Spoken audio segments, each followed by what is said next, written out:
শুনেছি মেয়েদের নাকি নিজের বাড়ি বলতে কিছু হয় না।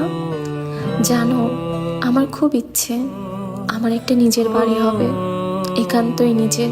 না সেটা বাবার বাড়ি, না সেটা শ্বশুর বাড়ি, যেখানে শুনতে হবে না এটা তোমার বাবার বাড়ি না, যে যা খুশি তাই করবা। আর যেখানে শুনতে হবে না এটা তোর বাবার বাড়ি, শ্বশুর বাড়ি গেলে যা খুশি তাই করিস। যে বাড়িটা হবে একান্তই আমার। দিন শেষে মনকে যেন এটা বলে স্বস্তি দিতে পারি যে আমার একটা নিজের বাড়ি আছে, মাথা গোজার মতো একটা জায়গা আছে।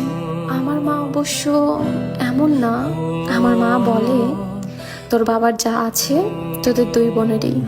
কিন্তু বাবার বাসা কি আর নিজের বাসা হয়? যেই শান্তিটা নিজের বাড়িতে আছে সেটা কি আর কোথাও পাওয়া যায়?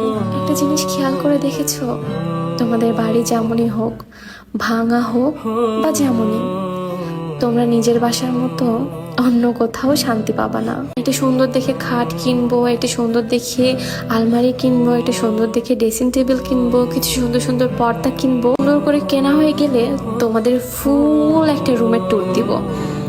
হ্যাঁ, সো আজকের ভিডিও এই পর্যন্তই। দেখা হচ্ছে তোমাদের সাথে নেক্সট কোনো একটা ভিডিওতে। সে পর্যন্ত সবাই ভালো থাকবা। আল্লাহ হাফেজ।